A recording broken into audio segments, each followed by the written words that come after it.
Welcome, Bronco Nation, to video 4 of the Boise State football 2023 preview series. This is the 4th video previewing the Boise State football season, looking at the offense, defense, and special teams in the first 3 videos, and now wrapping up with a look at the Boise State schedule game by game, a prediction of what Boise State is going to be able to do this year with the knowledge that we've gained, looking at the offense with Grant Hendrick, the defense with Winston Venable, and the special teams with Joel Velasquez. Highly recommend you check out all 3 of those incredible videos. Awesome, packed with highlights, analysis, great perspective by 3 Boise State greats that came on. But today I've got with me Master of Football, a fellow Boise State YouTuber who's doing a great job, similar to me, looking right at topping 1,100 subscribers right now. He does a great job looking at Boise State football, college football, NFL, gaming, betting, anything that has to do with football. If it's got American football attached to it, he is involved in that sport, and he's done a great job. He's come on the channel several times, so you should all be aware of his stuff. But Jake, just hit us up with a quick look at what you bring to the table. Well, first of all, I appreciate that, like you said, Grant Hendrick, Winston Venable, absolute Boise State legendary greats, and then a guy who's got season tickets. This is a dream for me, okay, that I'm going to be included in that group of guys out there. When Grant came on your show, I know that Brian Harsin gave a shout, I believe, on Twitter. It was really cool that kind of happened there. So, yeah, I'm just a simple YouTuber. I love my sports. Boise State season ticket holder. Got a varied history with football, up and down, left and right, but love talking about football. I've really kind of settled into college football for a lot of my commentary here and ready to talk about the season because this is, I don't want to jinx it, but I'm feeling the excitement. Yeah, I know you're feeling the excitement too. We've got a lot of potential right here with this team. We'll see how it is, but we'll talk about it in a second here. Don't let him undersell himself. He does an incredible job analyzing Boise State and college football in general, bringing updated news, doing a great job of just researching and scouring what's out there and bringing it together in one solid place. So definitely, I highly recommend all of you. In fact, I insist on every one of you to pause right now and go and subscribe and follow Master Football right now. It's Jake Posey with Master Football. Great content all year long. But this is the 4th video looking at the offense, defense, special teams. I'm going to summarize quickly what happened in the discussion with the offensive, defensive, special teams, what Boise State's looking at this season. And then we're going to go through game by game. We're going to look at these teams, get a little bit of a preview of each opponent for Boise State, what these matchups mean, who these teams are returning, some top games from last season that might impact them this year. And we'll also be presenting a record prediction. So if there's any non-Boise State fans watching along, to give us an idea of what we're looking at for your team. We're also going to be giving a record prediction for each of these teams as well. And of course, whether Boise State is going to win or lose each of these matchups, and an overall prediction for Boise State at the end of the video with a look at, is this a team that is vying for a Mountain West championship, and what is at the end of that yellow brick road? Is there a New Year's Six bowl game or something on the horizon for these Boise State Broncos? And we will discuss all of that in this video, so make sure you guys stick around all the way to the end. But looking at Boise State offense, just a summary of that video with Grant Hendrick. Big key takeaways from that is that the running game is going to be explosive. Boise State has 3 dynamic, I would say backs, but 3 dynamic runners in the backfield with George Harani and then, of course, Ashton Jeanty. And then you add into that mix Taylon Green, who is a tailback in himself with the ability to throw. Those 3 players are going to bring an explosive presence to the running game. The passing game is a little uncertain, but Taylon Green definitely improved in that area. Boise State's got a deep wide receiver roster, even if none of them are necessarily showing themselves to be Khalil Shakir standouts yet. There's definitely some potential for that this season. So a lot of expectations and potential of the passing game. Heavy, strong running game. Should be improvements on the offensive line. Boise State did a great job recruiting in that area and also improving as the season went along. And it should be a run-heavy offense. For the defense, you're looking at a deep transfer class, one of the largest transfers classes ever for Boise State, mostly focused on that defensive. Mostly focused on that front 7 on that defensive line, honestly. Linebacker and secondary, we'll have some new faces. There'll be some question marks there, but DJ Schramm returns. And you also got Dimitri Washington in the standout. And then also Shea Oladipo. All 3 of those guys are looking to be stars for this defense, and a host of other names that we haven't mentioned. Could struggle early, but it's going to look to be a very solid unit down the stretch. Special teams for Boise State, they are set at punter and kicker to a player right now at the kicking game who is set to be the greatest all-time in school history. Looks like he should surpass Kyle Brotzman for that kicking record this season. And then a punter who is on a bunch of watch lists this year already. And he definitely improved over last year. I'm excited for him. Coverage game was the worst in the country, but they have a chance to get better at this season. The punt returning and kick returning were stagnant, but we had Dudley explode on the scene late. We've seen both Helani and Genty potentially taking reps in the punt return game. So it could be a little bit of an interesting mix there. But Boise special teams looks like they are going to be a solid element for the team this year. Well, opening up with their first opponent that they're going to come up swinging at is going to be at Washington. This is a team that has challenged Boise State in the past. The last two times Boise State has gone to play at Washington to open the season, they've lost both times. They did have Washington come to play at Boise, but Boise State was able to beat them, and they've traded bowl games. But it's been tough to go play at Washington, and this Washington team is going to look especially tough. Right now, they are projected to be an AP top 10 team. We'll find out on Monday exactly where they're going to be finding themselves in the preseason rankings, but they're looking like they're going to be an AP top 10 team potential. They finished the season last year 11-2. They returned 7 offensive players and 5 defensive players, including the number 2 passer in the nation, Michael Penix, 4,641 yards passing, 31 touchdowns, 8 interceptions.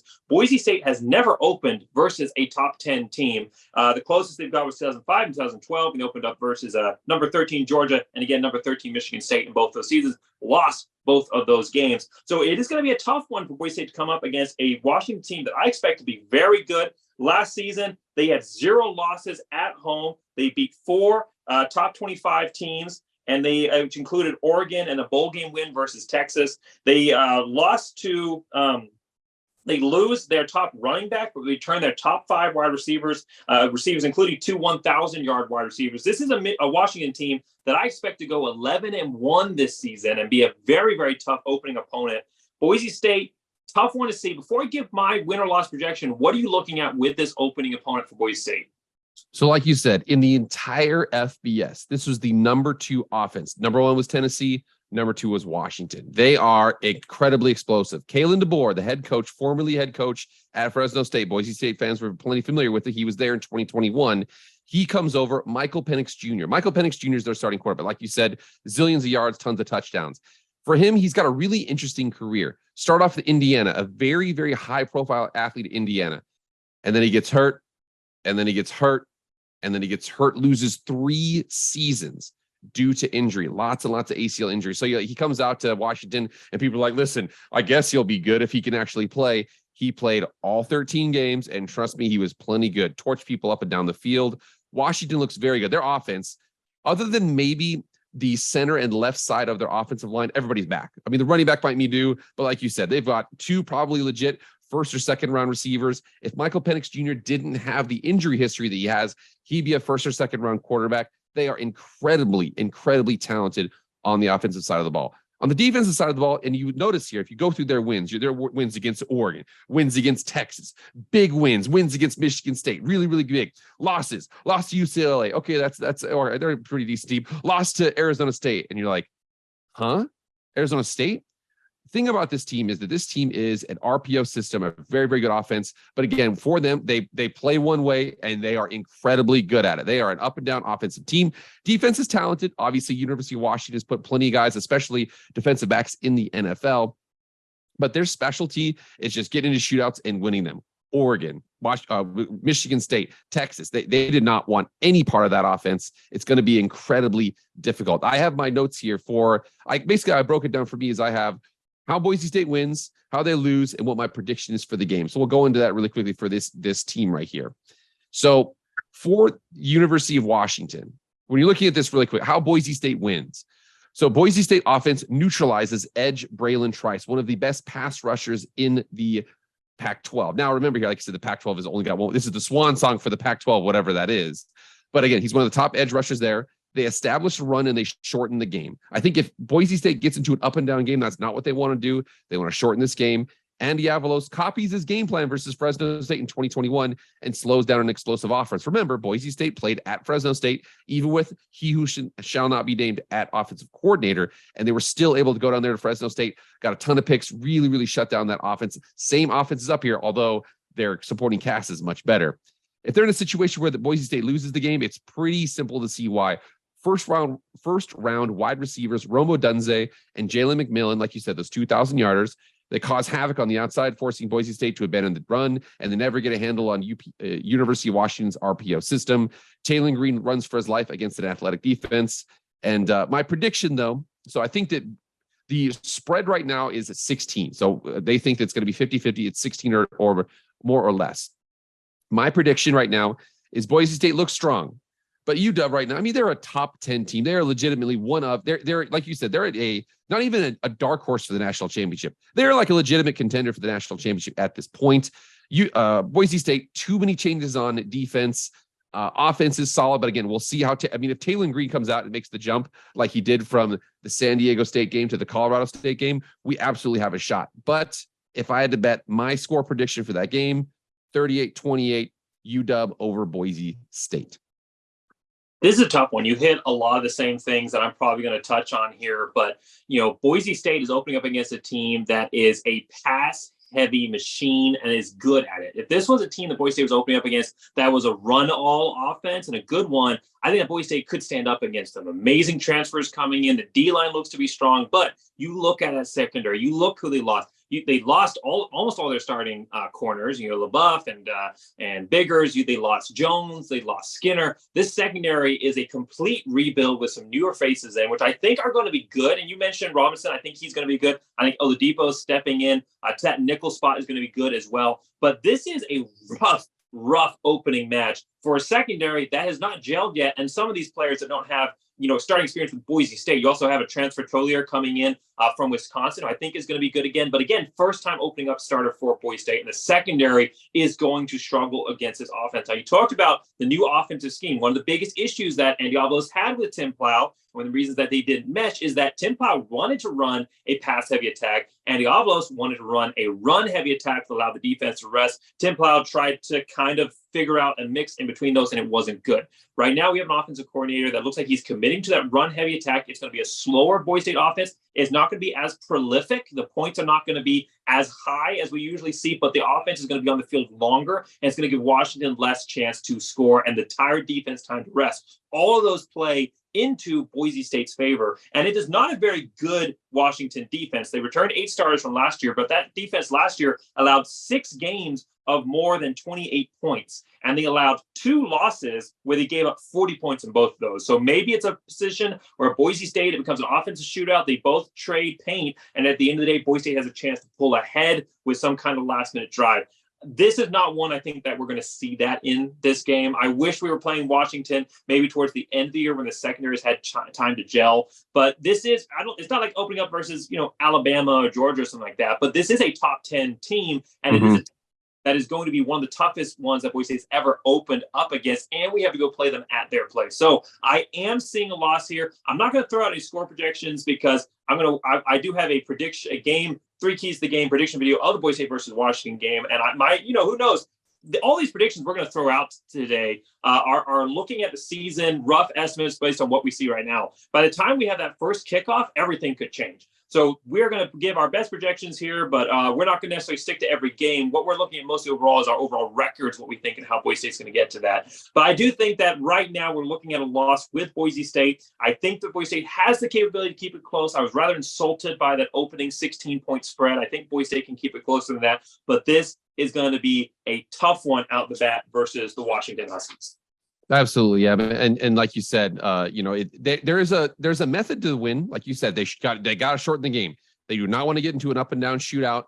But UW is the number 2 offense in the country last season. Returns a lot of guys. A couple guys up front are new. And remember, last year they had one of the best pass blocking offensive lines in the country. If they have some breakdowns there, if my boy Ahmed Hassanin can have a good season, I really like it. But if I'm a betting man and it's my money as opposed to my heart, I think I put my money on UW. Well, Boise State then comes home to not an easy team either in UCF. That is a game that I'm going to be at. I'm excited coming up for the Boise State home opener. But Boise State is going to face UCF, a team that is in their first year in the Big 12, part of that big conference realignment. It's been great for YouTube channels, all this conference realignment discussion. But it's been part of that big conference realignment is UCF coming over to the Big 12, went 9-5 last year, but they're going to face their first Big 12 schedule this season. They return a lot of stars on offensive defense, which helps them out. They return their top passer. They return their top rusher. 8 players coming back on offense, 7 players back on defense. But this is not the 2021 squad that Boise State faced and almost beat with a new offensive coordinator, a new defensive coordinator, a new head coach, and a quarterback who I do not think is as good as the one we currently have. I think that the Boise State team that we have right now is better than that 2021 squad. And I think that the team that we're facing here is not as good as that UCF squad. And it's a Boise State team that's going to be playing this team at home, looking for revenge. And it's a UCF team that is looking at a long marathon ahead this year. You know, they have a lot of tough games. Last season, they had some bad losses to close down the stretch. They had some nice wins: Cincinnati, Memphis, Tulane during the regular season, went to the AAC championship. But to come down the stretch, UCF was losing to Navy. They lost to Tulane, and then they got crushed by not a great Duke team in the bowl game either. So this is a team with some vulnerabilities. Before I give my win-loss projection, and I'll say it right now, I think that UCF is probably going 7-5 this year. But before I give my win-loss projection, what are you looking at with this UCF team? So you said the projection was 7-5. Their regular season betting, and again, this is from a video I'm going to be releasing tomorrow morning. Their regular season over/under is 6.5. So it's 50-50 at 6-6, 50-50 at 7-5. When I'm looking at my notes here, when I have UCF, so how they win this game. So UCF's weaker run defense gives up a bunch of yards and allows Boise State to control the clock. Boise State's defense forces UCF into passing situations and feasts on a makeshift offensive line and new play caller, Darren Hinshaw. So you think about them last year, they had John Reese Plumlee. He's the baseball player / quarterback. I remember he played a baseball game and then went to the spring game. It was really cool. They had a couple of videos like that. However, last year, I'm pretty sure he had 14 passing touchdowns and 8 interceptions. He's not a super strong passer. He is very, very athletic. However, last year when Boise State played athletic quarterbacks, Braxton Burmeister, things like that, they could still hold them down pretty well. So that's how they win the game. Remember here, the Boise State, and you're going to see this in every single game I have here, their method to victory is pretty simple, like absolutely mash the running game. Now, to be fair to UCF, how Boise State loses this game is that Boise State has although an athletic, it is still a makeshift defensive line. They don't gel properly and allow UCF to control the ball in the clock. And again, basically what it is Boise State is going to be a ball control, clock control, what Andy Avalos wants there. My prediction for this game, though, right now, like you said, I think that UCF, they're recruiting incredibly well. The Big 12 is serving them very, very positively. They're going to be a problem a couple years down the road. I said a couple years down the road. My prediction right now, Boise State has a competitive game versus UCF, but ultimately wins due to wearing down a team that relies on tempo and explosive plays. Boise State wins 38-24. I really like, again, this is one of those classic scenarios where, you've got a talented team coming in, but Andy Avalos, great defensive coordinator, great defensive mind, they're able to figure those sorts of things out. And they're actually going to have some freaking offensive help this time, as opposed to what we had last time against UCF. 38-24, man, I would love to see a double touchdown win versus UCF. I think that this is going to be a tough team. I said 7-5, but that doesn't mean I don't have any respect for UCF. 7-5, a Big 12 conference that a lot of people love to crap on with Oklahoma and Texas leaving, but I think is a strong quality conference. And while I said they're not as good as the 2021 team, I still think that they are a strong team. And I think that their quarterback game is going to improve from last year. That was his first time really coming to the helm as the starter. So you got a little bit of some experience built in there. Gus Malzahn is the wild card factor here because I think he is an excellent coach that's done a great job at UCF.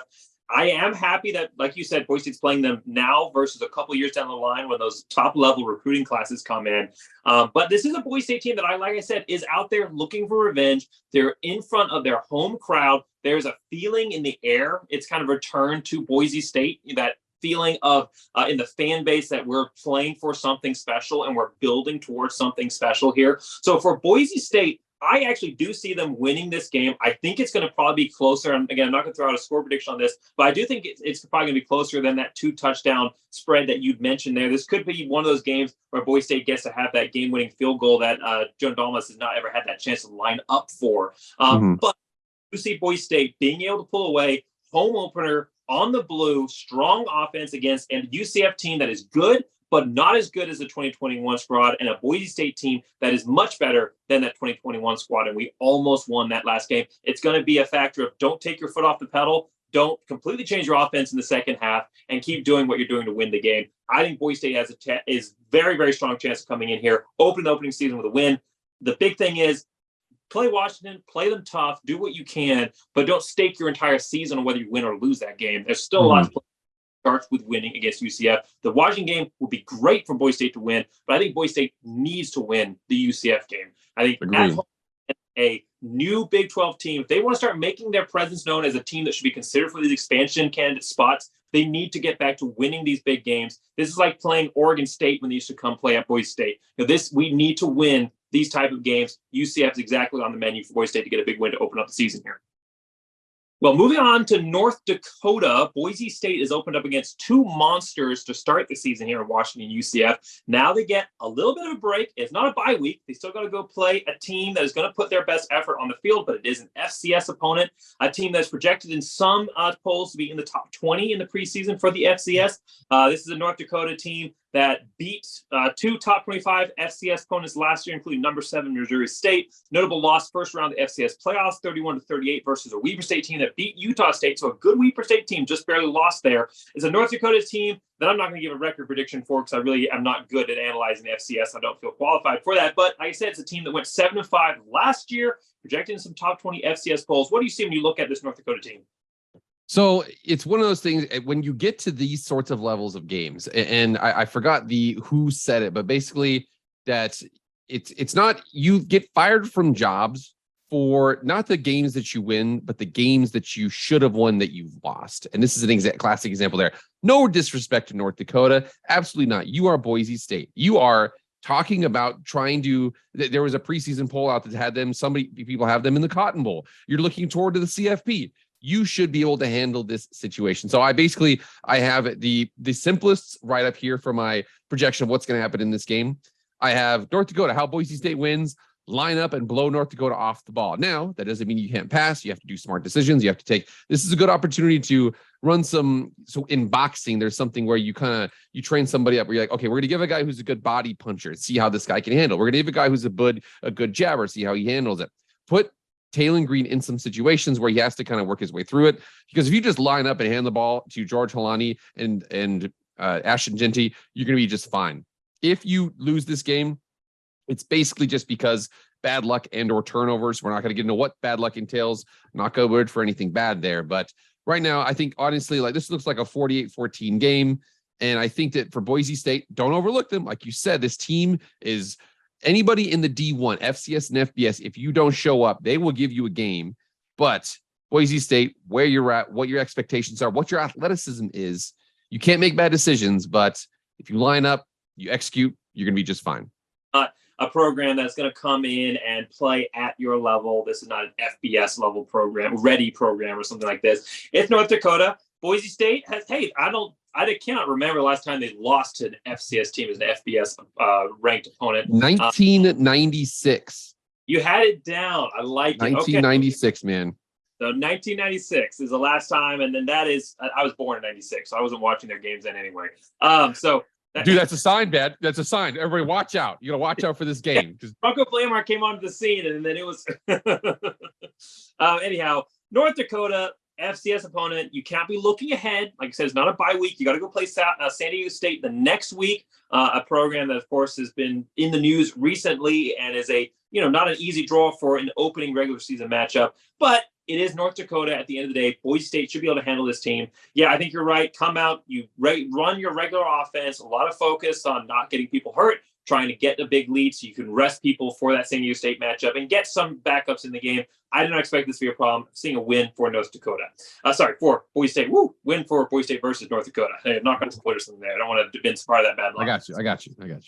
All right, moving to their fourth game versus San Diego State, an away game, the Mountain West opener. San Diego State, a team that did not do well last season, 7-6.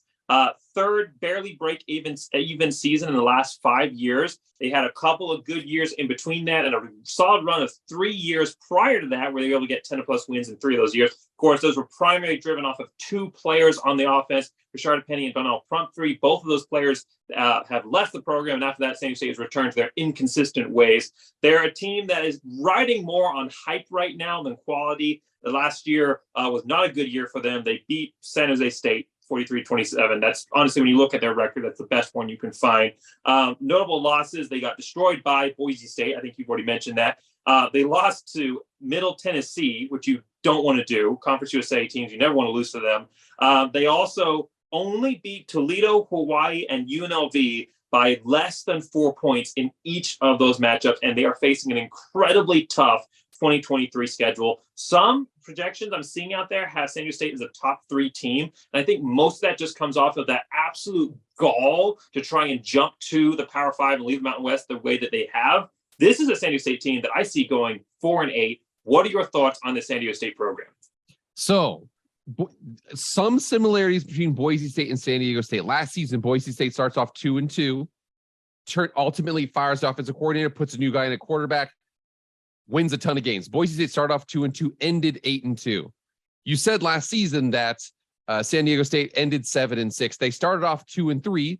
Ironically, they played Boise State. They had Braxton Burmeister was knocked out of the game, and at one point they had a guy who preseason was their 4th stringer in the game, did not complete a pass in the second half. It was one of the worst offensive showings. They fire their offensive coordinator, take a safety, Jalen Maiden, switch him over to quarterback, and ultimately they go down. They have a big turnaround. They go from 2-3, and they finish the season 4-3. That was their big turnaround. Was they did that. Now you have a whole season to work from it there, but honestly, like you said, San Diego State, and you know this, conference realignment, and we'll touch on this for a second. Conference realignment is about your marketability, your potential. San Diego, good market, no teams out there, whatever the situation is. Like you said, I checked this team, and they actually replace a lot.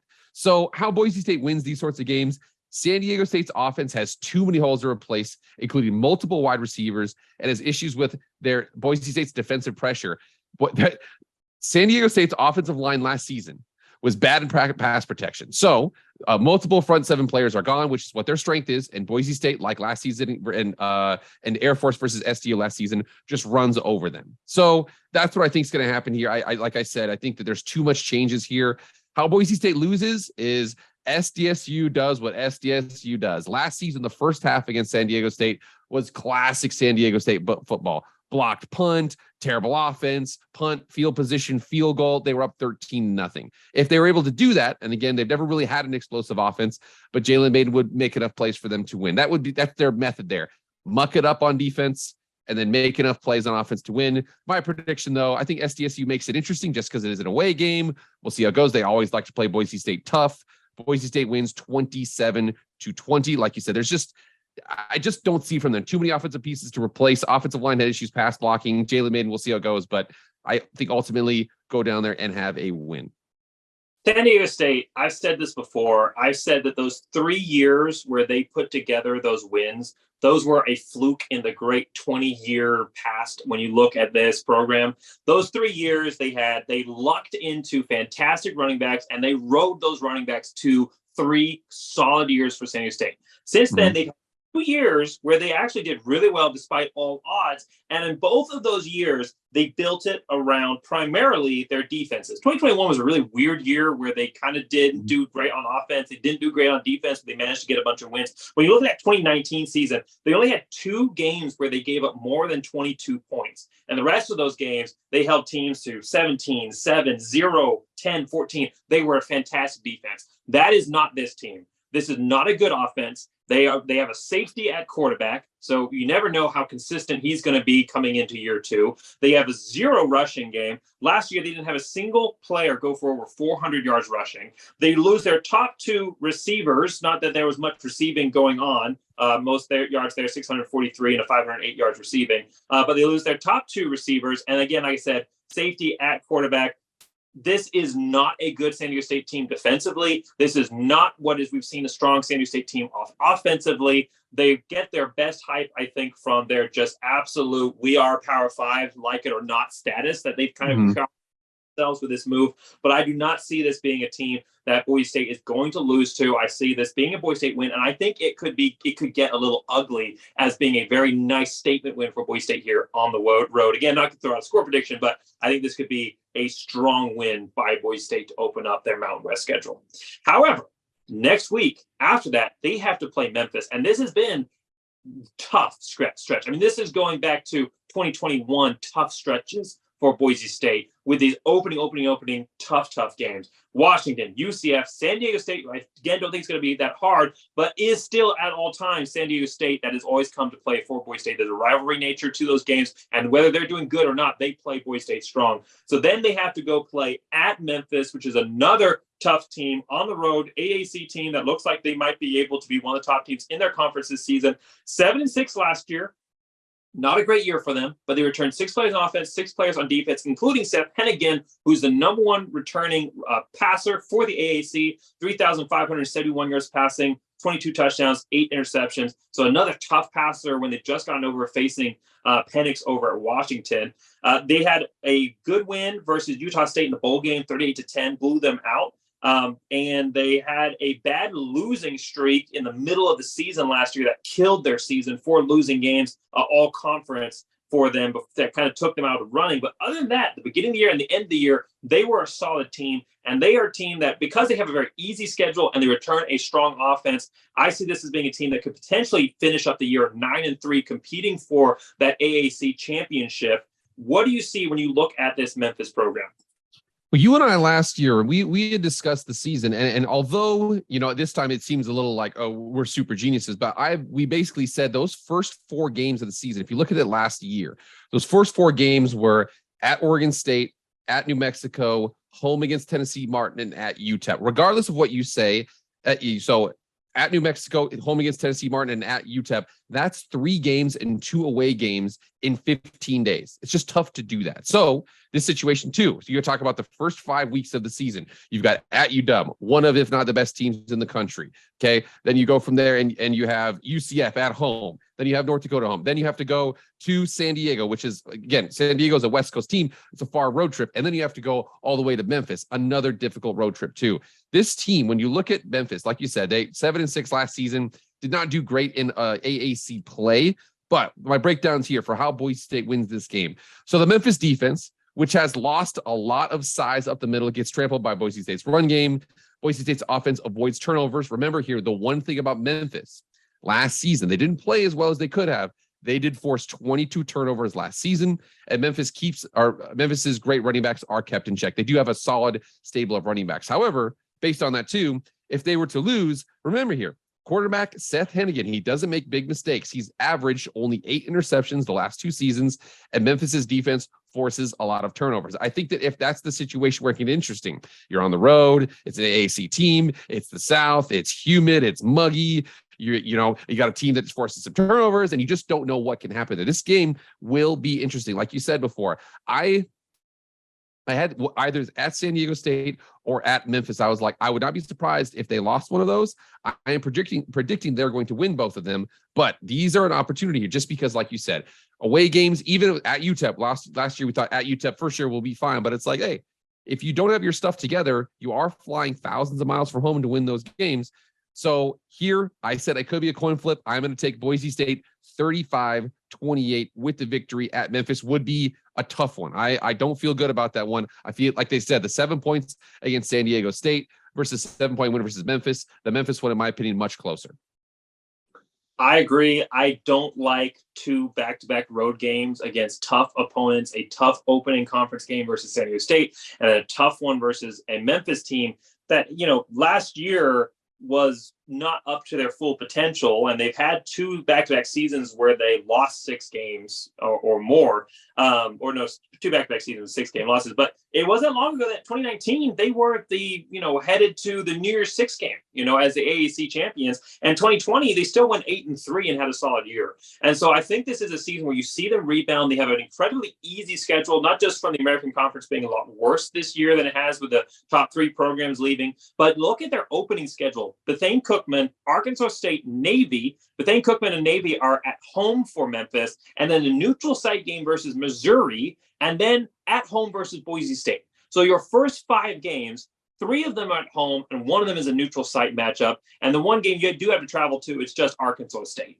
So Memphis is going to be in a strong place here. They have a potential, depending on what happens with the Missouri game, to open up the season 4-0, top 25, with a lot of momentum, coming up against a Boise State program that is just coming off a grueling stretch. Like you said, 2 tough teams open up the season, and within those first 5 games, 3 of them being away games versus Washington, San Diego State, and Memphis. This is going to be a tough one for Boise State. I do think that this is going to be a situation where Boise State can win this game, because that secondary that's going to be tested in the Washington game at this point, 5th game of the season, is going to have a chance to have gelled at this point. You're going to have had some players step up that weren't your starters at the beginning of the year, and you'll have had some depth built up. You'll have gelled a little bit. You'll found out what worked, what didn't, and you can take the mistakes from the game versus San Diego State and roll them into this one. The other combination factor here is that Memphis does not have a strong running game at all.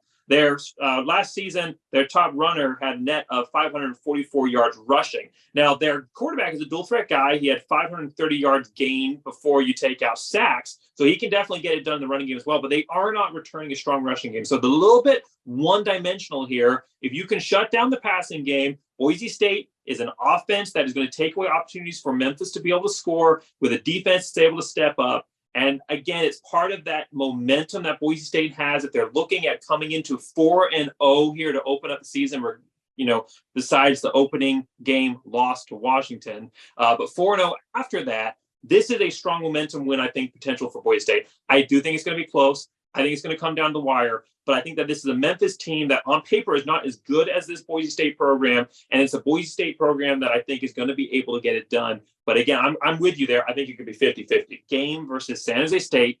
It's a home game for Boise State, but it's a place where I really wish that they had a bye. They're playing tough games to open up the season. And then you have to go play San Jose State, which returns the top quarterback in the Mountain West, Cordero, formerly of Hawaii, 3,251 yards passing, 23 touchdowns, 6 interceptions. A team that went 7-5 last year, but returns 9 starters on offense, 5 starters on defense. Last season, they had 3 losses that were all by 8 points or a lot less, including against Auburn, that could have made this a 10-2 San Jose State team. So this was a San Jose State program that, went 7-5 last year, but they were a couple of things going their way to being a 10-2, potentially Mountain West championship-bound San Jose State program.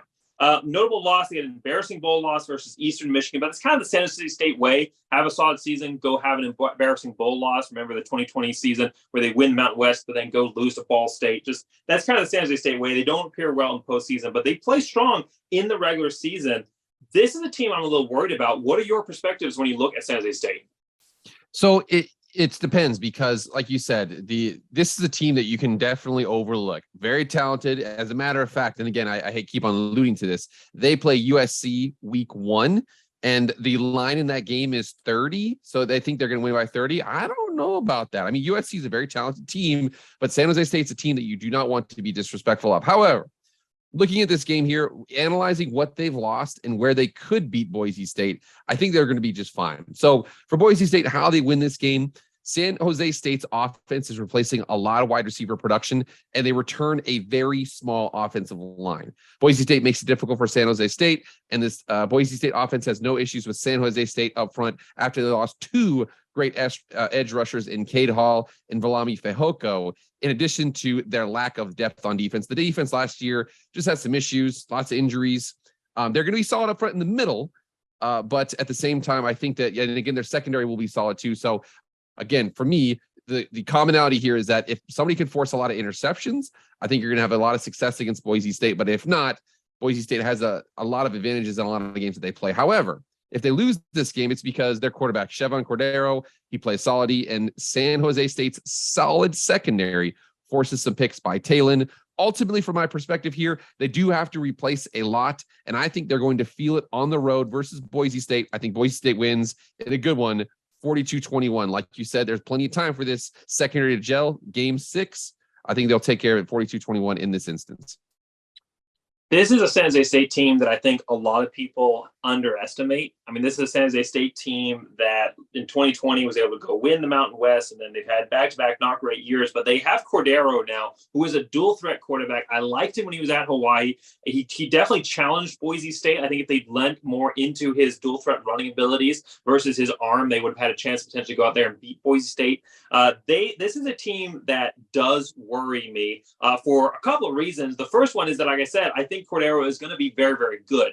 And I think that San Jose State overall is going to be very good. I think this was a good team from last year that just got overlooked because they finished up the season 7-5, but they were 3 close games away from being a 10-2 program coming to the season strong. So I expect San Jose State to be a tough challenge. I expect them to be one of the better teams in the conference. I actually have them going 8-4 overall. I don't know if I said 7-5 earlier, but I actually have them going 8-4 overall in the conference and being a contender for the Mountain West Championship. And then the other factor here is that Boise State is coming off of two very, very tough road games and a tough stretch overall. I think if Boise State had a bye before this game, they would definitely win it.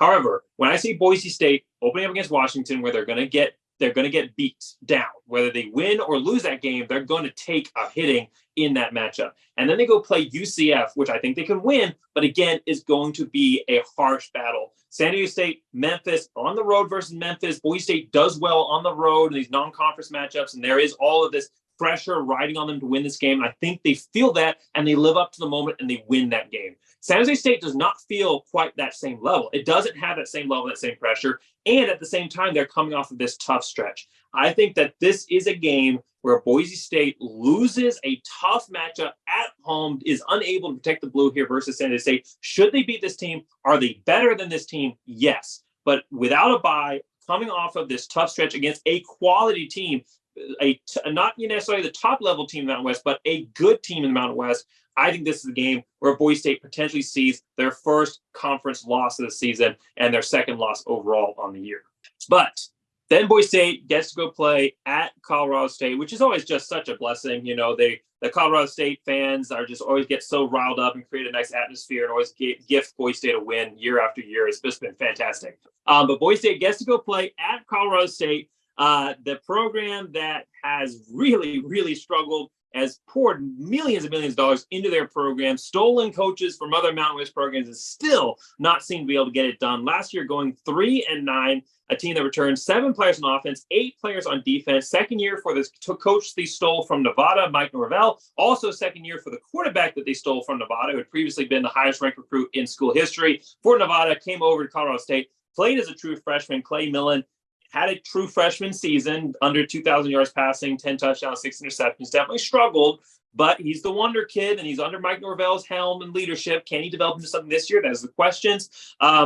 Only 3 wins last year: Nevada, Hawaii, New Mexico. They only scored 17 points in each of those wins. Each of those wins, 17 points, and it was their defense that got them the wins. Notable losses: they lost to the FCS program, Sacramento State, but could Colorado State come into the second year much improved? Mike Norvell team, Clay Millen. Do you see this being a challenge for Boise State at all? No. So here's the deal. Okay, so I want to be fair to Colorado State, because especially when we talk about conference realignment, there are certain schools that care and there are certain schools that don't. It is not a question that Colorado State, their administration, their fan base, Twitter, whatever it is, they want to be good at football. Jay Norvell, salary was tripled coming over from Nevada, going to Colorado State. They're trying their best to do what they can, get a new stadium on campus, everything. They're pushing in that direction. I think actually, too, they're actually recruiting pretty well, too. So, again, maybe not to the same degree as UCF, but I do think that this team down the road could eventually get to the point to where they challenge Boise State. Remember here, and again, people might be saying, oh, you guys are being douchey because you guys are saying Boise State's so much better than Colorado State. I want to make sure we're clear about this. Boise State versus Colorado State. The career record between both schools is 12 games. It's 12-0 for Boise State. There was one overtime game where it was close for Colorado State. They've never lost. They're playing this team on the road. Now, to be fair to them, there are possibilities. And again, there's a reason why you have to play the game. So when you play the game, here's how it works. Colorado State, how Boise State beats them is Colorado State. So this is very bad when you hear these stats out loud. Colorado State's offensive line woes, last year, they averaged, not total, they averaged 5 sacks a game, and they gave up 9 tackles for loss every game last season. If those offensive line woes continue, even with Boise State's revamped defense, it's still a talented defense, they're just going to feast on it.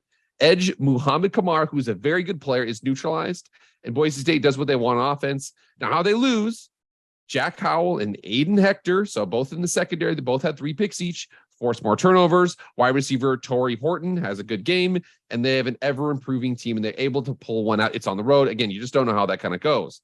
Ultimately, what I think is going to happen here, Colorado State is doing a lot of the things right, and they want to be good at football. But right now, the pieces just aren't there. Like you said, last year, the quarterback was thrown to the fire. He did the best that he could. I think Boise State wins 38-27. Again, Colorado State is trending in the right direction. Do I think they're there? No.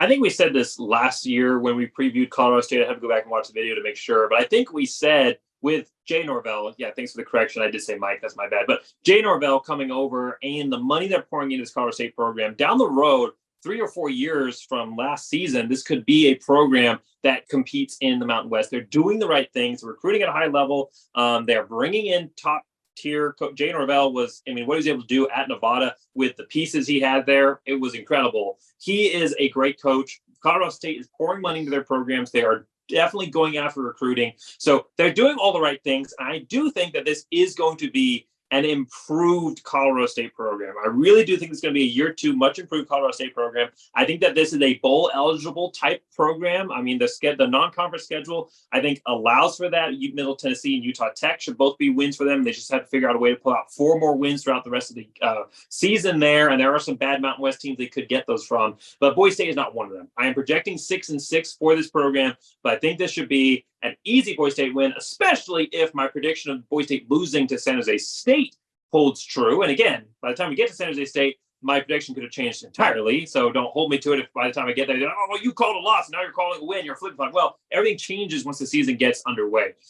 But if they lose that first game, that game to San Jose State the week before, they are going to come into here angry. They are going to demolish Colorado State, a not very good Colorado State team. They're going to beat them something like 59-3 or 10 or something like that. I know I said I wasn't doing score predictions, but that one's pretty obvious. So not going to be a challenge for them. A improving Colorado State team that could challenge Boise State and other Mountain West programs down the line, but right now still bottom barrel Mountain West, 6-6 with a loss to Boise State. All right, so coming up for Wyoming, Boise State finally gets that long-awaited bye week, which I cannot believe is so late in the season. They finally get a bye week, and then they get to go play Wyoming, home game for Boise State, a Wyoming team that went 7-6 last year, returned 5 starters on offense, 10 starters on defense. So 10 starters on defense for Wyoming. They return Andrew Peasley, the transfer from Utah State. But Titus Swen, their running back, is gone and transferred out of there. This is a Wyoming team that beat Air Force last season, 17-14. And they only lost to Boise State and Ohio that was able to go win the MAC by 3 points, 17-20 and 27-30. So this is a Wyoming team that has always played tough. Craig Bohl does a great job recruiting for Wyoming and being able to bring in diamond in the rough players to what is a really, really tough place to recruit to. What do you see when you look at this Wyoming program? So, and this starts the gauntlet of 3 games. And these are underrated games. There are 3 teams that have surprisingly strong defenses down the stretch. Air Force is one of the best defenses in the country. Seems crazy. They're one of the best defenses. Fresno State returns a lot of guys too. They do miss some edge pressure, but they return a lot of guys too. And then, like you said, 10 starters returning for Wyoming. This defense, again, only gave up 20 points to Boise State last season. And if it wasn't for the fact their quarterback went 3 for 10 for 30 yards and 3 picks, which is one of the worst quarterback ratings of all time, if it wasn't for that, they would have probably beaten them in Laramie. However, going to be at Boise. My keys to the game here for what's going to happen here. So like you said, after a bye week, come back, how Boise State wins. Craig Bohl's attempt to make Wyoming the North Dakota State of the Mountain West again shows some weaknesses with a struggling offense. You said 4 offensive starters returning, and trust me, they weren't good to return anyways. Boise State does enough on offense and wins a physical matchup. Now, to be fair to them, there is a possibility that Boise State can lose this game the same way we talk about Wyoming's arguably best in the Mountain West defense. DT Cold Godbout, edge Devin Harris, linebackers Easton Gibbs and Shea Suianoa forced some turnovers, and Wyoming's offense just enough to win a close one. Ultimately, my prediction, though, Wyoming's offense last year, you said 4 offensive starters returned. Well, that 4 returners, they were there when they went 118th in the country, and without major changes, it's more of the same. I think Boise State wins 27-13. Like you said, Craig Bohl, I think he thinks he can recreate what he had in Fargo, in Laramie, and it's almost like the Iowa offense situation where you've been the same thing for so long, and people have started to kind of like get attuned to it. And I just don't necessarily see a breakthrough for them. 27-13, my prediction, Boise State over Wyoming in a slugfest. It's 5 returning starters on offense, but point still remains the same. This is not a strong Wyoming program. I do think Andrew Peasley is going to be improved. I expected a better year out of him than what we ended up seeing. But it is also going to be a Wyoming team that has always relied on that strong running game, and they don't have that this year unless they have another diamond in the rough player step up. You never know when you look at Wyoming because Craig Bull hides these guys and then just throws them at you, and they come from nowhere. The Josh Allens of the world. Josh Allen coming from Utah State, from Wyoming, is almost as tough for my mind to fathom as Patrick Mahomes coming from Texas Tech. I mean, you just a middle of the nowhere program that brings in players that end up being the best at the next level. So he could have one of those guys hidden on this roster. Who knows? We haven't seen them yet. But this is not a Wyoming team that is going to challenge the Mountain West. I do see them being a bad team overall, 4-8. I see them dropping because they lose so many starters on offense. That was not a good offense to begin with. It is a strong defense. The defenses win championships, and I think that they will ride on that. But the only time Wyoming has ever challenged Boise State and beaten them was when Boise State was having to go up and play at altitude, typically in the cold at Wyoming, at Laramie. That is not the case. They come to Boise State. Boise State has typically not struggled against Wyoming at home, and I don't think that will be the case this season. I think Boise State gets a nice win here versus Wyoming. But like you said, undervalued, and definitely a strong defense that Boise State will have to contend with what is right now an offense that we don't know what it's going to look like and how good it's going to be. Though I picking momentum throughout the season. So going up against Fresno State, they're at Fresno State. Boise State is facing a team that is the Mountain West champions from last year. They faced them in the Mountain West Championship. It's the Battle of the Milk Can. They went 10-4 last year. They only returned 4 stars on offense, but they returned 7 stars on defense. They've lost Jake Haener, but they reload with UCF's transfer Mike Keeney, who I thought was undervalued at UCF, and I think can potentially be that next Jake Haener for them. They lose Jordan Mims, but they retain Jeff Tedford and Kirby Moore, which is going to be their 2 key elements for them. Both of those coaches at the top of their level. And then last season, they had some good wins. Boise State versus in the Mountain West Championship game. Also were able to finish the regular season by beating Washington State in their bowl game. Notable losses, however, they last season lost to Oregon State by only 3 points. So a team that Boise State the week before was unable to do anything against. Fresno State almost beat them, but Boise State was able to beat them in the regular season game, the Milk Can Trophy. And it's also a team that Boise State under Andy Avalos has never lost to in the regular season. Whether as a player for Boise State or coach, Boise State has never lost when Andy Avalos was a coach or player for Boise State in the regular season versus Fresno State. Do you see this being a challenge for the Broncos, and how do you see this matchup going? But always can. It's a rivalry game, so you always got to take it serious. But you had mentioned it before. Last season, studs, Jake Haener, Jordan Mims, Jalen Moreno-Cropper, studs at quarterback, running back, and wide receiver. Gone, and gone. So they have to replace a ton on the offensive side of the ball. Going through this year, how Boise State wins this game, a Fresno offense that replaces a ton has issues with Boise State's defense. Quarterbacks Logan Fife and or UCF transfer Mikey Keene, we're not sure who's going to be the guy there, have issues with Boise State's coverage abilities, and Boise State does enough to win on the road. However, remember here, I had mentioned before, Wyoming, I mentioned Air Force, and I also mentioned Fresno State. Although they lose David Prowse, who's a good edge rusher, they only had 30 sacks. He had 11 and a half of them. So they can still lose this game. They have a very talented defense, and they give their offense enough chances to win, and they come up with a play or 2 extra on the road. Ultimately, though, Fresno State replaces a ton of playmakers on offense, and even though this is multiple weeks into the season, they don't have enough to outscore Boise State and versus their defense. I think Boise State would win 24-17. Like we said before, this is a tough defense, but you just don't replace that much production and just everything's going to be fine. So I think that ultimately 24-17, 7-point win on the road, tough place to play, but Boise State wins the game. I think it's tough to underestimate a Fresno State team that's being coached by Jeff Tedford, regardless of who they have. Even if they're not great throughout the year, they may still end up playing that Mountain West Championship game because he finds ways to figure things out late. And this is the game versus Fresno State. So they're going to have plenty of time to figure themselves out. And they also might have not a bad record when they come up to play Boise State. They've got tough games against Purdue and Eastern Washington. But besides that, Purdue and Arizona State. But besides that, they've got Eastern Washington, Kent State, Nevada, Wyoming, Utah State, and UNLV. So none of those programs are necessarily world beaters, and it's not necessarily a tough challenge, whereas Boise State has been facing absolute Goliaths and having to knock them down or facing being knocked down themselves coming up against Fresno State. So you never want to underestimate the Bulldogs. Yes, they have to replace one of the best quarterbacks, and one of their best quarterbacks, at least in recent history. I'm going to say the best because they had all the cars there. But one of their best quarterbacks in recent history. They have to replace their running back there in Jordan Mims. They have to replace a host of wide receivers as well. So it is going to be a tough run here for Fresno State, but they have a good defense. They've always played well.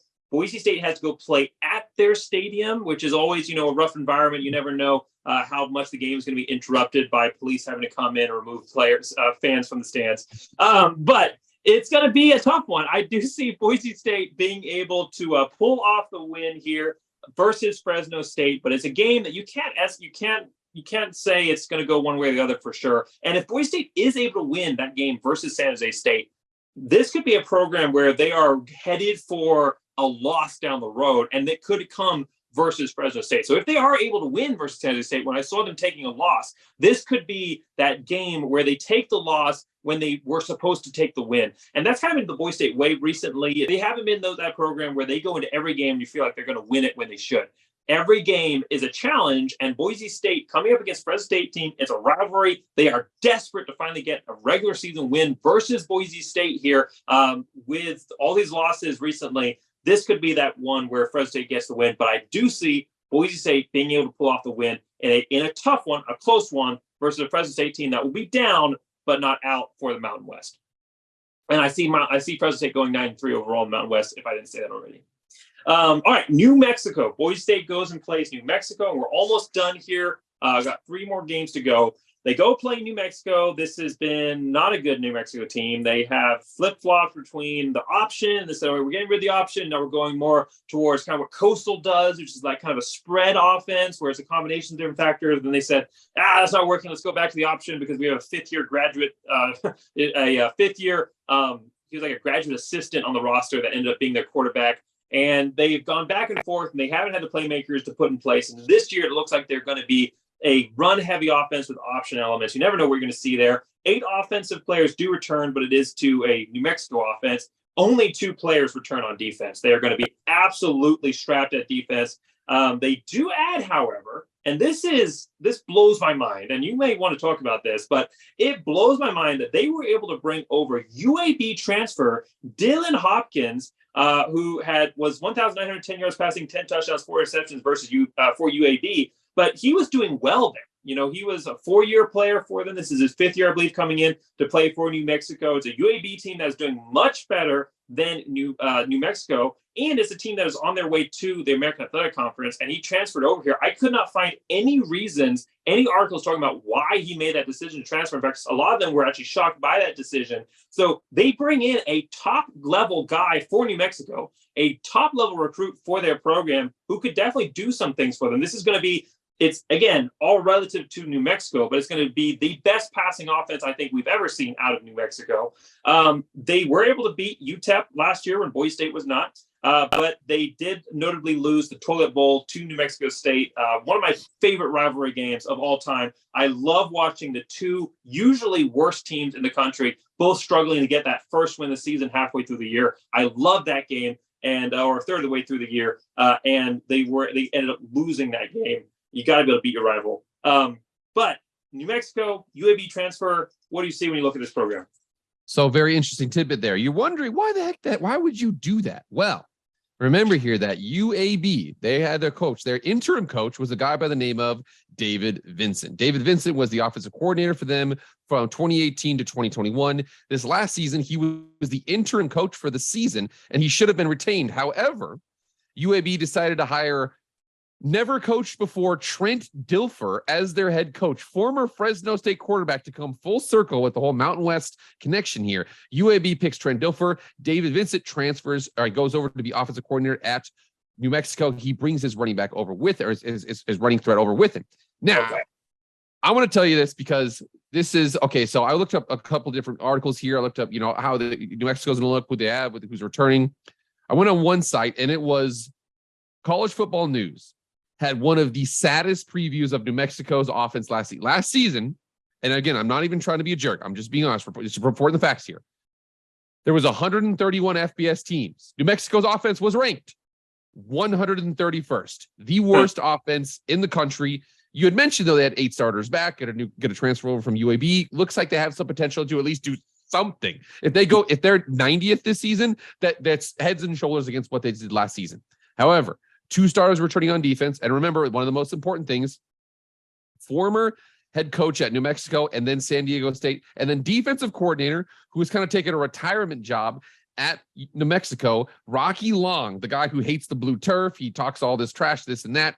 He leaves too. So not only do they have 2 starters back on that 3-3-5 defense, they also lose him who goes to Syracuse implementing that 3-3-5 defense. So this game, I mean, my breakdowns are pretty simple. How Boise State wins. One of the worst offenses in the country, doesn't return enough to do much versus Boise State. Basically, that's just where it's at. How they lose. Now, remember here, Brian Vincent comes over. He leads a rushing attack that slows the game down and puts pressure on each possession. But ultimately, if I had to choose here, I think that Boise State's going to win at home versus a weaker opponent, 49-6. That's what I think is going to happen. Yeah, I'm not going to spend much time on this one. I think Boise State wins that. I think that's pretty clear. I'm excited to see what Dylan Hopkins can do in the Mountain West. I see this as being a New Mexico program that can double their win record of last season, maybe get to 4-8 this year. They're not going to be in bowl contention, but maybe they can build to that. But yeah, New Mexico shouldn't be a problem. It's going to be exciting. Thanks for the little tidbit there about the transfer. I love the full cycle there. Great info, great research. Boise State win versus New Mexico. Go to play Utah State. At Utah State, a program that won the Mountain West in 2021 and then just had an absolute fall off the cliff year here. 6-7, previously 11-3, 6-7.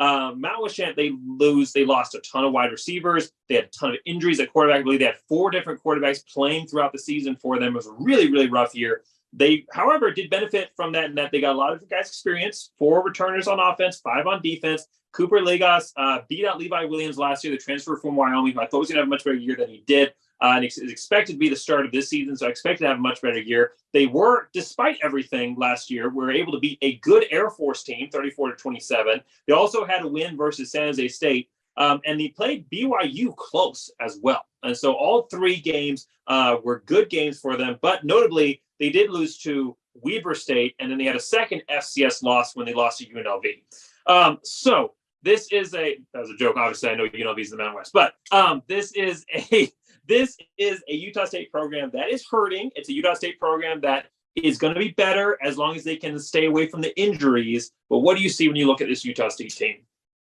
So this team last year, and again, they had to go through a transition. Those first 6 games versus the last 6 games, they returned their quarterback. They're like, listen, we're the reigning Mountain West champs. We return all these guys. I usually use betting as an example. So last year, they played at Alabama week 1, and the line in that game was 41.5.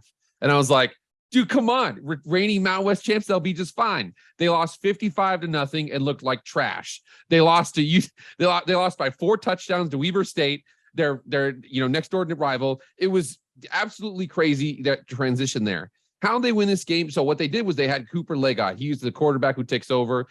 Utah State quarterback Cooper Lega is all by himself after finishing the season 5-2. And Boise State handles Utah State on the road with a new defensive coordinator that struggled with consistency last season. Now, remember here, they've got 2 defensive tackles who are pretty big coming back this season. Hale Motu Apuaka and Pokisi Vakuatu. They can return. Again, they lose their edge rushers, but they have those guys back. And Cooper Lega rallies the offense late like he did in 2022. That's basically their only opportunity. Remember at the season last year, they were down at one point like 24-7, and they gave it a little bit. It was a little close up until Taylon Green had that huge run. It was kind of a little bit of that was awesome to see a quarterback run 91 yards. But up until that point, it was like, well, Boise State's kind of we're not out of this game. And then they were out of the game there. So again, Utah State tempo, you just don't know. But I ultimately think my prediction for this game, I have Boise State winning on the road. I will be there 31-17, my prediction. Yeah, Utah State, they got to prove which was the fluke year. Was the winning the Mountain West, going 11-3, going and playing in a bowl game, and winning that game as well in the Jeremy Kimmel LA Bowl. Was that the fluke, or was the 6 and 7 year the fluke? Which one is it for Utah State? I think that this is going to be a much improved competitive Utah State team. And I see them potentially being a spoiler for some Mountain West teams here down the stretch, potentially beat out some of these teams that are competing for championships. However, I don't see them being a team that is competitive for the Mountain West Championship game. I think they can spoil the team's hopes, but I don't see them being a team that is going to go out there and compete for it. It's a very, very tough schedule. They have to play Iowa again, another Power 5 program opening up at Iowa, and then Air Force, and then JMU, which is not – I think JMU is a loss for Utah State because that is a good program of the Sun Belt. Made the FCS to FBS jump seamlessly, former FCS national champion. And then there's just a rough slate. I see this as a program that goes 7-5. Boise State has to go and play at them. Utah State's been sneaky. It's not been easy go of it, but I think that Boise State's going to be able to get the win in this program that maybe proves that the 6 and 7s of the world are a little bit more in tune with what Utah State is looking at coming down the stretch here for their immediate future. All right, so the final game, and then we will look real quick about what we think. We'll summarize our overall record predictions here and where we think Boise State is headed from here, and whether New Year's Six Bowl is potentially on the line. But Boise State, final game of the season, and it is a big one. It's a team that a lot of pundits have as the second best program in the Mountain West. I believe it was picked by the Mountain West media and coaches to finish second in the Mountain West, and it's Air Force. Finished last year 10-3, 5 offensive returners, 8 defensive.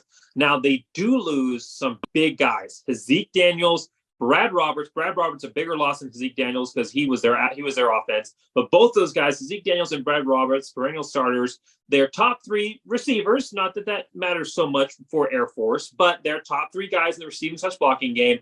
And then they've got a senior, an untested guy in Brett Britton at the helm, who in his 4 years at Air Force has only 2 completions of 111 yards. Okay, it's Air Force. Who cares about your completions? But he also has barely touched the field. He only has 7 carries for 40 yards. So this has not been a guy that's been on the radar, and he is projected to be the starter for them.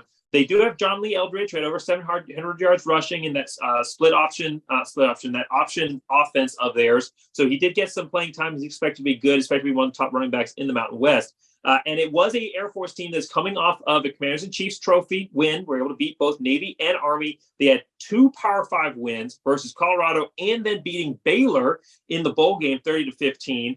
They had 3 conference losses, Wyoming, Utah State, and Boise State. But other than that, they would have been right there at the table for the Mountain West Championship game, going 10-3 overall. What do you see from this Air Force program?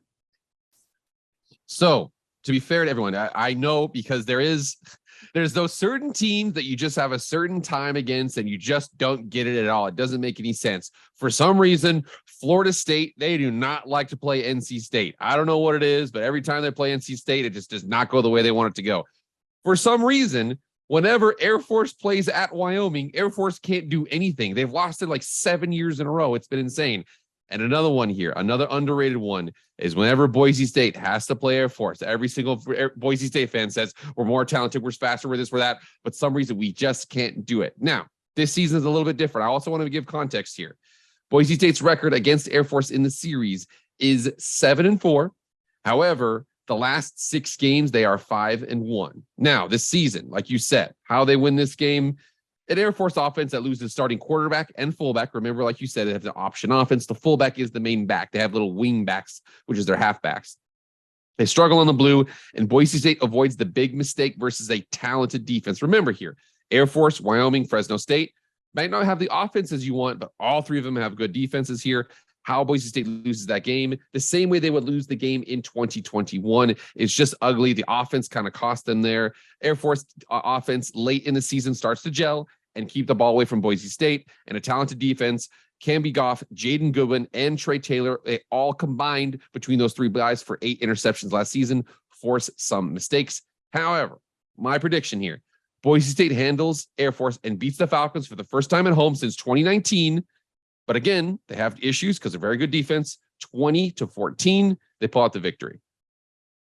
It's going to be an interesting year playing Air Force because in the past, it had those high up-tempo offenses to compete with the ball control of the Falcons. But this Boise State, they're not running an option offense, but in a lot of ways, they're similar or more similar to Air Force than they have been in the past. Because this is going to be run heavy, slow it down offense. And I think it's going to be, like you're kind of saying, your score prediction, a low scoring affair where Boise State is going to have to be careful about how they finish these drives, because they get behind. They're not necessarily going to have the offense designed to be able to score quickly and get back into this one. And regardless, you mentioned it already, and every Boise State fan thinks that when they come to play the Falcons, it doesn't seem to matter. It doesn't seem to matter how good or how bad. And I'm going to say some bad things about the Falcons. So any Air Force fans out there, make sure you cover your ears. But it doesn't matter how good or how bad Air Force is. They are right up there with Boise State because the option has eluded Boise State in being able to consistently stop it. Now, they've gotten better, like you said, 5-1 over the last 6 games, but it has always still been a game that's right there in the stretch, and they lost that game in 2021, partially because some bad referee calls. It was a bad year for referee calls for Boise State, but also Air Force was able to go out and beat them. This, however, is not the Air Force team that was last season, and it doesn't seem to matter who's at Air Force as far as running game goes, but when you lose a guy who had almost 2,000 yards rushing and was a absolute monster for you, that's going to hurt. When you have a quarterback that has seen barely any action, when Zeke Daniel touched the field, at least he'd seen some stuff for Air Force. But you have a guy, a senior, who hasn't played much, and there's a reason he hasn't played much for Air Force touching the field as your main guy. And for the Air Force, that quarterback is everything. He is the guy that's got to handle the snaps. He's a running back and he's your quarterback at the same time. And if he's not a consistent top-level player for you, you're going to have problems. And it's also an Air Force that loses some guys in the defense as well. They do return 8 guys overall, but it's going to be an Air Force I think is going to struggle. I think that they're overrated here across the board by the media, by the coaching polls, by the pundits. I think that this is an Air Force Falcon team that has an incredibly easy schedule. So I still think I see them doing great. I see them going 9-3 this season. They open up against Robert Morris and they play Sam Houston, which I think Air Force is filing some kind of complaint because Sam Houston was supposed to be another FCS game, and now they've moved up to the Conference USA, so an FBS program. Really caught Air Force by surprise. They like to play these FCS teams, and they're really upset. But this is an easy schedule. I think Air Force is able to come through here with a 9-3 record, setting themselves up to be in competition for a Mountain West Championship game versus Boise State. I honestly could see some games going differently for Air Force and Boise State, and this being the determiner for who ends up going to the Mountain West Championship, or it could be a repetitive game where both teams play and then they meet each other in the Mountain West Championship game the week afterwards. However, Boise State, coming down the rest of the stretch, so far I've only predicted 2 losses for them. They know what's on the line. It's at home. This is a much better Boise State team. This is an Air Force team that, they'll have gelled by this time, but it is not the Air Force team of teams past. I think Boise State gets this win. They've kind of figured out how to stop the option offense, it seems, at least in the second half. And I think this is a Boise State team that finishes out the season 10-2. I believe you're saying 11-1. That's correct? If I've done that correct? I flipped it back and forth. Because that Memphis game, I'm not quite sure about that Memphis game. And I will go, obviously, I'm going to go with the 11-1 is what my record prediction is going to be. Very easily could see 10-2 though. Okay, so we're right there on the same page.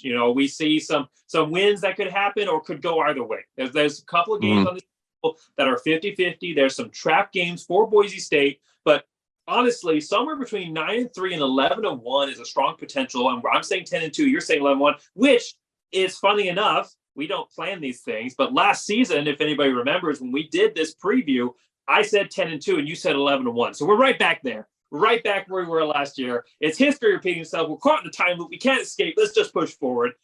Boise State is going, in your prediction, they're definitely going to Mountain West Championship game. And in my prediction, won the conference, lost, they should be headed there unless something crazy happens in the conference schedule. So both these teams go into a Mountain West Championship game, which right now, based on my predictions, would have Boise State playing Fresno State, a 9-3 Fresno State team. Do you see Fresno State as well? Okay, so Boise State plays a Fresno State program, and this has been one of those things where it has almost always been a flip-flop. There's been like one year where it wasn't a flip-flop, but whoever's won the regular season game has usually lost the Mountain West Championship game, and that was the case last year. It's a repeat of 2022. Boise State gets a chance for revenge, chance to get that Mountain West Championship game. We are way outside of our range of comfortability here, but do you see them getting that win?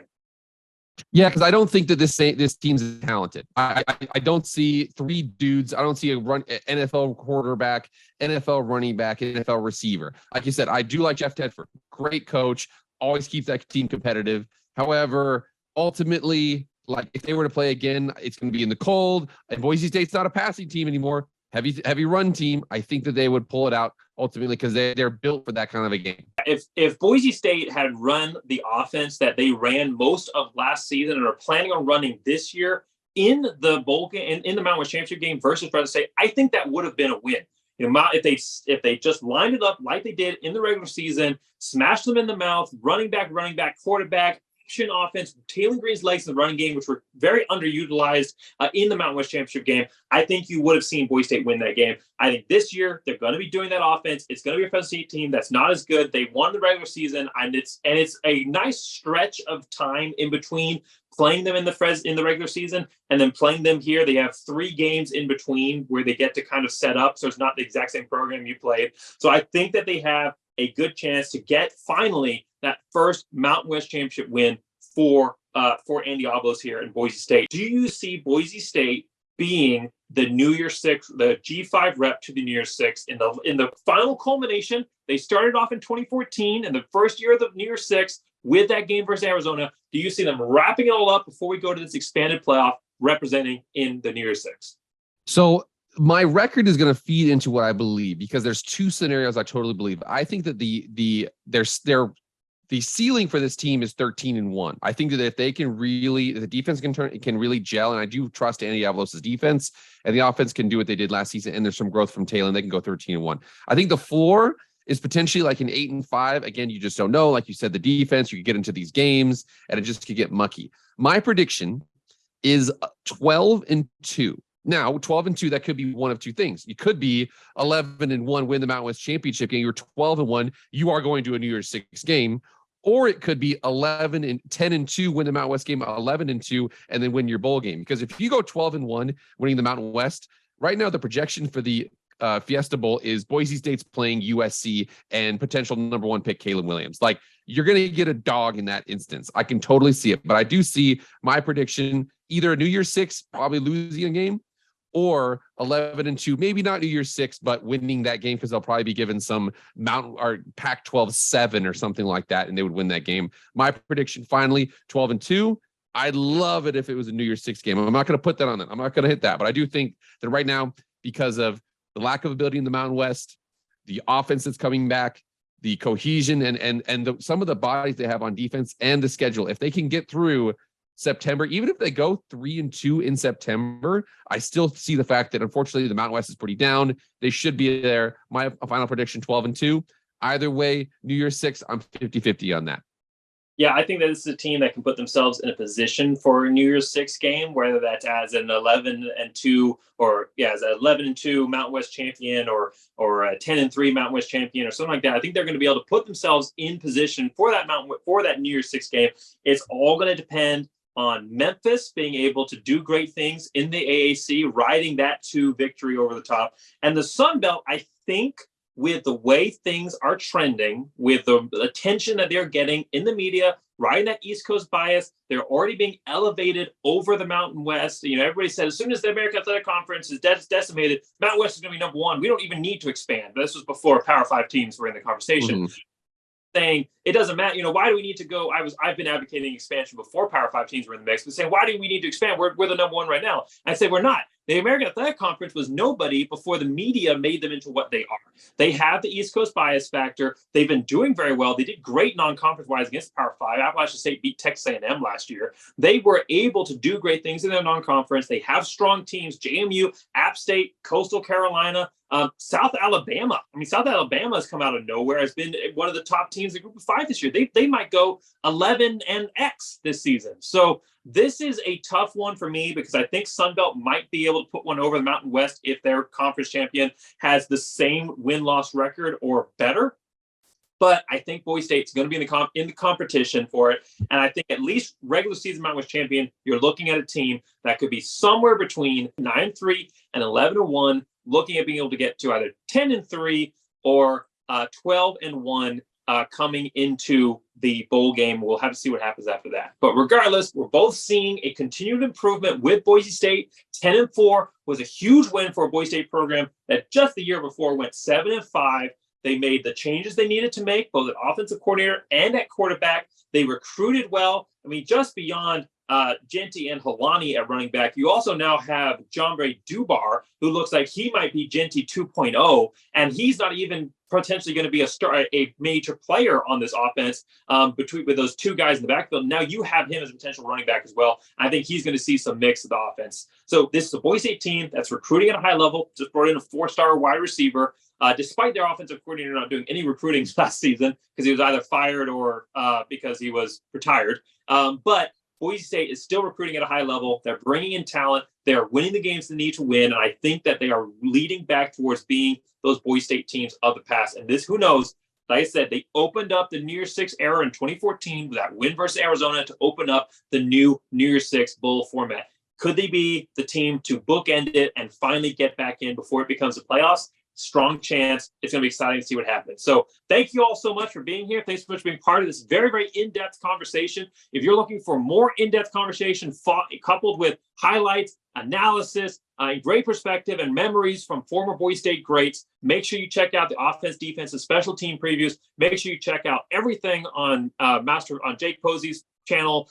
Fantastic stuff there on the Master Football channel. And then make sure, of course, that you're checking out the preview series I did with Ron Counts from the Idaho Statesman, where we went through top 10 questions for Boise State in 2023. Another great series, which if you're not looking for these long, movie length previews, those were little 10-minute segments that looked at questions for Boise State in a much more reduced, but still in-depth sense. So thanks so much for everybody for being here. Thanks so much for watching. Thanks, Jake, for being on. Before I wrap up, you got anything else to say?